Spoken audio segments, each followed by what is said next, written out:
Hello everyone, I'll be quick. Before we start, please subscribe for a future story. It'll sure make my day. Enjoy! AITA for kidnapping my baby, causing my husband to have a panic attack? I've never been one to air my dirty laundry like this, but I don't know what else to do. My life feels like a fucking circus right now, and I'm the clown juggling everything while my husband sits back and does nothing. We have a 4-month-old baby girl. She's my whole world, but things haven't been easy. I'm 29 and my husband is 35. He hasn't worked since 2021. At first I was understanding. He got laid off during the pandemic like a lot of people, and I told him we'd get through it.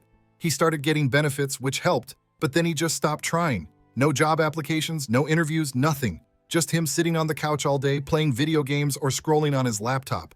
When I got pregnant, I thought maybe he'd step up. Nope, he said he was stressed and needed time to adjust. I worked up until I gave birth, and now that my maternity leave is over, I had no choice but to go back to work. Daycare isn't an option. It's ridiculously expensive, so he agreed to stay home with our daughter. I didn't trust him, to be honest, but what choice did I have? The first few days seemed fine. I'd come home and he'd be playing with her or feeding her. Once, he even had her strapped into her stroller for a walk. I started to relax a bit, but then a couple of days ago, my neighbor, who lives across the hall, pulled me aside. "Hey, I don't want to overstep," she said, looking uncomfortable, "but I've heard your baby crying a lot during the day, like for hours. I knocked on your door the other day, and when your husband finally answered, he looked half asleep." My stomach twisted. I thanked her and told her I'd check into it. The next morning, I left for work like normal, but instead of going to the office, I circled back and parked around the corner. I gave it 30 minutes, then went back inside. The place was dead silent. My husband was passed out on the couch with his stupid noise-canceling headphones on. Our daughter was screaming her lungs out in her crib, her face red and blotchy. I picked her up and she clung to me like she hadn't been held in hours. I didn't say a word. I took her diaper bag, some clothes, and a few bottles, and I walked out. I took her to my friend's house and waited. 2 hours later, I finally called my husband. "Hey, I'm coming home early," I said. "What? Why?" He sounded like I'd woken him up. When I got home, he was in full panic mode. "I can't find the baby," he yelled as soon as I walked in. "She's gone. I'm calling the police." "No need," I said. "She's safe, with me." "What the fuck is wrong with you?" he yelled. "You don't just take her like that? Do you know what you've put me through? I thought she was kidnapped." "She was. By me. Because apparently you can't stay awake long enough to take care of your own daughter." That's when his mom showed up. His mom walked into the apartment like it was her house. She barely even looked at me before turning to him. "Oh my God, are you okay? What happened?" "She took the baby," he said, pointing at me like I was some criminal. "She fucking kidnapped her." I was standing there holding our daughter, who was finally calm, and I just couldn't believe the audacity. "How dare you do this to him? He's been a nervous wreck." "A nervous wreck?" "He was asleep on the couch while she cried for God knows how long. Maybe you should be asking him why he can't be bothered to take care of his own kid." My husband started yelling again, saying I was overreacting, that it was one time and I had no right to pull this shit. His mom jumped in, telling me I was cruel, that he's been under a lot of pressure. "You've been enabling him for years. Maybe if you stopped babying him, he'd know how to actually take care of one." That hit a nerve. She started yelling at me, calling me ungrateful and selfish. My husband took his keys and said he was going to her house. "Good," I said. "Don't come back until you figure out how to be a father." He left and his mom followed him out. After my husband stormed out that night, I didn't hear from him for a full day. He didn't call, didn't text, didn't even ask about the baby. Instead, his family started blowing up my phone, one by one. It started with his older brother. He's one of those people who always acts like the mediator, like it's his job to smooth everything over. "Look, I get it," he said when I finally picked up. "Having a baby is tough. You're both stressed. But don't you think what you did was a little extreme?" "Extreme?" I said. "She was screaming in her crib while he was asleep with his headphones on. He wasn't even trying to take care of her. Maybe he just needs more time to adjust. You know how he gets." "Yeah, I do. That's the problem. He's been adjusting for 2 years. When does it stop?" He didn't have an answer for that. He just told me I should try to see things from my husband's perspective, then hung up. The next call was from one of his cousins. She's loud and nosy, the type who thrives on family drama. "Why are you trying to make him look bad?" she started. "Do you know what people are saying? That you're a bad wife and you've been treating him like shit ever since the baby was born. Oh, so now it's my fault he can't stay awake for his own kid? You know he's been through a lot. You're supposed to support him, not tear him down. I've been supporting him for years. I'm the only one working. I'm the only one taking care of our daughter. What more do you want from me?" She started saying something else, but I hung up. I didn't have the energy for her nonsense. By the end of the day, I'd gotten calls from at least 5 different family members, all saying the same thing. I was overreacting, I was making him look bad, I needed to apologize. Not one of them asked how the baby was doing. Later that night, my neighbor came by. She's an older woman, probably in her 60s, and she's always been sweet to me. I heard some yelling earlier, she said. Is everything okay? I told her what happened. Men like that don't change, she said. You'll be doing this all on your own if you stay with him. You know that, right? I didn't know what to say. That night, while I was feeding the baby, there was a knock at the door. I thought maybe it was him finally coming back, but it wasn't. It was his cousin, the one who always acts like she's better than everyone else. I'm here to pick up some of his things, she said, pushing past me like she owned the place. Excuse me? He called me, said he's staying with his mom for a while. He doesn't want to come back here and deal with you. I stood there stunned as she started taking random things. A pair of his shoes, a jacket, his laptop. You've really done it this time. You don't just take someone's kid like that. You're lucky he didn't call the cops on you. Lucky, I said. Lucky that I'm the only one who gives a shit about this baby? Lucky that I'm cleaning up his messes while he runs to mommy? You've always been dramatic. That's probably why he's so stressed out all the time. I didn't even bother arguing. I just stood there while she took his crap and walked out. After she left, I sat on the couch holding the baby, wondering what the hell I was going to do. It felt like his entire family had turned against me overnight, and I didn't have the energy to keep defending myself. The next morning, I woke up to more texts and missed calls. His mom had apparently sent out a mass message to the whole family, painting me as some kind of villain. One of the texts from a cousin I barely even know said, I can't believe you do this to him. You've ruined his life. Ruined his life? He was the one who couldn't be bothered to take care of his own kid. He was the one sleeping all day while I worked and paid the bills. But somehow, I was the bad guy? My friend, who I'd been venting to, came over that afternoon to check on me. She brought food and offered to help with the baby while I took a break. You know they're never going to side with you, she said as we sat at the kitchen table. They're all so far up his ass they can't see straight. I know, I said, but it's not even about them. It's about her. She deserves better than this. You both do, she said. We sat there in silence for a while, just listening to the baby cooing in her swing. For the first time in days, the apartment felt calm, but I knew it wouldn't last. We talked and we came to an agreement that it's the best for us to stay with her for a while. I decided to take my daughter to the pediatrician just to be sure she was okay. The doctor was concerned when I explained the situation and told me they saw signs of neglect. I didn't want to believe it, but hearing it from a professional made it real. They encouraged me to press charges, but I didn't know if I could go that far. The day after the doctor's appointment, I called my friend to come with me to pick up the rest of my daughter's things. I didn't trust leaving her with him anymore, even if he wasn't home. His mom had a key, and I didn't know what kind of games they were playing behind my back. My friend parked outside while I went in. I wasn't in the apartment for 5 minutes before his mom walked in like she'd been waiting for me. What are you doing here? She said. I came to get the rest of my baby's stuff, I said. Unless you want me to leave her clothes and diapers here for you to use. Don't start. You've done enough damage. Damage? I'm cleaning up after your son's mess. I opened the closet and started pulling out everything that belonged to the baby. Blankets, toys, whatever fit into the bags I'd brought. Do you even realize what you've done to him? She said. He's been having panic attacks. He's not eating. He's been crying nonstop. Good, I said. Maybe he's finally realizing what it feels like to be responsible for someone other than himself. You're unbelievable. He's the father of your child, and you're treating him like garbage. He's just trying his best. Sleeping on the couch with headphones on while the baby screams isn't trying his best.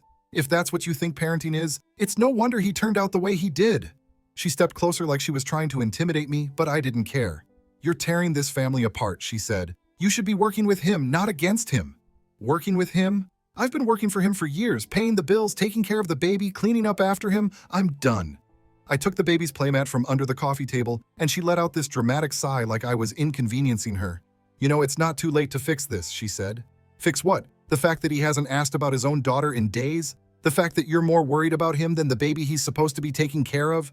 She didn't have a response to that, so I kept packing. When I was done, I walked past her and out the door without saying another word. My friend helped me load everything into the car, and as we were finishing up, I saw his cousin walking toward the building, the same one who'd come to grab his stuff a few days ago. She stopped when she saw me. Still trying to play the victim, she said. I ignored her and closed the trunk, but she kept going. You're lucky he hasn't pressed charges, you know. What you did was illegal. Illegal? Taking my own child out of a dangerous situation is illegal? Dangerous? He's her father. You don't get to decide he's dangerous just because you're mad at him. This isn't about me being mad. It's about him being too lazy to take care of her. That's rich coming from someone who abandoned her husband. I didn't abandon him. He abandoned us. He's been checked out since the day she was born. I climbed into the car and my friend looked at me. You okay? She asked. I didn't answer. I just told her to drive. Later that evening, I got a call from one of his friends. I didn't even know they were still in touch because he hadn't mentioned this guy in years. But suddenly he was calling me to defend my husband. Hey, I heard about what's going on, he started. Great, I said. Another person telling me I'm a terrible wife. Look, I'm not trying to pick sides. I just think you should talk to him. He's really struggling right now.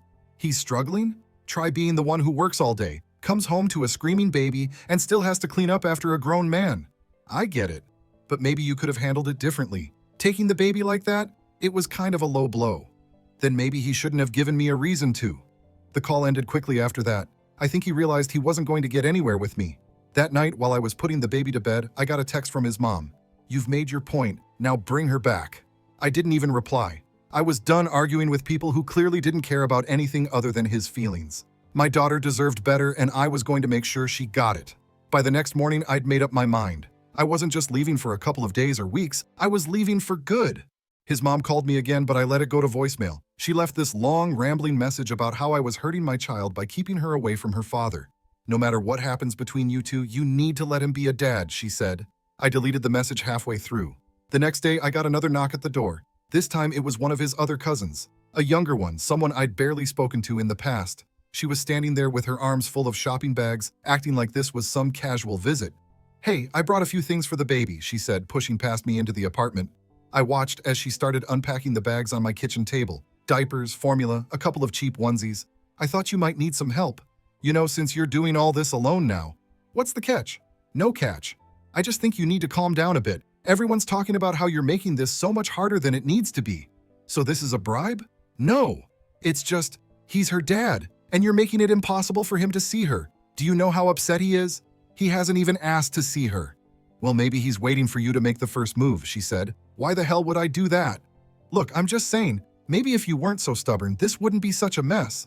Take your stuff and leave." "Are you serious?" "Dead serious. If you're here to talk for him, you can get out. I don't need anything from you, and I definitely don't need his pity party delivered in shopping bags." She looked like she wanted to argue, but she must have thought better of it because she packed everything back into the bags and stormed out. That night, I got a notification that he'd posted something on social media. One of our mutual friends sent me a screenshot. It was this long, dramatic post about how I'd trapped him with a baby and stolen his youth. He made it sound like he'd been forced into fatherhood against his will, like he didn't have a hand in creating this child. "Some people shouldn't have kids," he wrote. I was so angry I almost called him right then and there, but I stopped myself. What was the point? He clearly wanted attention, and I wasn't going to give it to him. The next day, I took my daughter out for a walk to clear my head. As I was coming back, I saw one of his friends sitting on the stoop outside my building. He jumped up when he saw me like he'd been waiting. "Hey," he said. "I was just in the neighborhood. Thought I'd check in." I didn't buy it for a second. "What do you want?" I asked. "Nothing," he said. I talked to him the other day. He's not doing great. I think you should give him a chance to explain." "Explain what?" "I don't know, everything? He said he feels like you didn't give him a chance." "Didn't give him a chance? He had plenty of chances. He blew every single one." "Yeah, but maybe he didn't realize how serious it was. You know how he is. He's not good with responsibility." "That's not my problem anymore." He looked like he wanted to argue, but then he noticed the baby stirring in her stroller. "She looks just like him," he said. I ignored him and walked past. I didn't have the energy for another lecture. When I got back upstairs, there was another voicemail waiting for me. This time it was his mom again. "Do you know how many people are talking about you right now? You're embarrassing this family. If you keep this up, no one's going to want to help you when you need it." I deleted it without listening to the rest. Later that night, my friend came over again. She brought takeout and sat with me while I vented. "I'm so tired of everyone making excuses for him," I said. "They act like he's the victim in all this, like I'm some villain trying to ruin his life." "You know why they're doing it. Because it's easier than admitting he's a screw-up." We sat in silence for a while after that, just eating and listening to the baby coo in her swing. It was the calmest I'd felt all week. But deep down, I knew this wasn't over. Not even close. A few days later, I was at my friend's place trying to figure out my next steps. I had already packed most of the essentials for my daughter and me and planned to stay with my friend until I found something more permanent. She's been amazing through all of this, offering her guest room and helping me with the baby. It wasn't ideal, but it was safe, and I finally felt like I could think straight. That afternoon, while my daughter was napping, there was a knock at the door. My friend opened it and I heard voices. A few seconds later, she came into the room with a look on her face that told me I wasn't going to like whatever was about to happen. "It's his mom," she said. Of course it was. I told her to let her in before she caused a scene on the porch. His mom marched in with one of his cousins trailing behind her carrying a stack of papers. "We need to talk," she said. "What now?" "It's a custody agreement," she said. "He wants joint custody. He hasn't even asked about her once. Now he wants custody? He's been trying to give you space, but he's ready to step up now." "Step up?" He couldn't stay awake to take care of her. He let her cry for hours while he slept with headphones on. How is that stepping up? He's willing to do parenting classes, she said, like that was supposed to impress me. Good for him. He can do them on his own time. Don't be difficult. This is what's best for the baby. She needs her father. She needed him when I was working full-time and he was supposed to be watching her. Where was he then? They started talking over each other, throwing out every excuse in the book. He was stressed. He didn't know how hard it would be. He just needed a little help. You know what? Let him take me to court. We can bring the pediatrician's report. We can call my neighbor as a witness. Hell, I'll even bring the noise-canceling headphones he used to ignore his crying daughter. Let's see how far he gets. You're making a big mistake, she said. This isn't over. Then go, I said. Go handle it because I'm not doing this with you anymore. The next morning, I went to the courthouse and filed for full custody. I didn't want to drag this out, but I also wasn't going to let them bully me into letting him play part-time dad whenever it was convenient for him. A couple of days later, he finally reached out. He showed up at my friend's house, knocking like he was going to break the door down. My friend opened it and told him to leave, but he wouldn't. I just want to talk to her, he said. Oh, she's my kid too. I came to the door holding the baby. He looked at her like he hadn't seen her in years, even though it had only been a couple of weeks. What do you want? I asked. I want to see my daughter. You can't keep her from me. You didn't care about seeing her until your mom got involved. That's not true. Really? Because the only person I've heard from this whole time is her, not you, not once. He started talking about how he was trying to figure things out, how he didn't know what to say, how he'd been going through a hard time. It was the same bullshit I'd been hearing for years. You need to leave, I said. Please, he said. Just let me hold her. I looked at him, then at the baby. She was calm, nestled in my arms, and I wasn't about to hand her over to someone who couldn't even take care of himself. You'll hear from my lawyer, I said. Then I closed the door in his face. That night, I told my friend everything. About the custody papers, the court filing, him showing up unannounced. She listened, and when I finished, she said, "You're doing the right thing." A week later, I got a call from my lawyer. He'd been served the papers and hadn't filed anything in return. He was probably hoping I'd cave before it went any further. But I didn't. Now it's been a month, and I haven't heard a word from him. No calls, no visits, nothing. He's gone completely quiet, which tells me everything I need to know. He didn't really want to be a dad, he just wanted to save face in front of his family. I've started looking for a new place for me and my daughter. My friend has been amazing, but I know we can't stay here forever. I'm working extra shifts and saving every penny, and for the first time in a long time, I feel like I'm moving forward. It's not easy, but we're safe. She's safe. And that's all that matters. Thanks for watching. If you liked the story, hit subscribe. See you in the next one.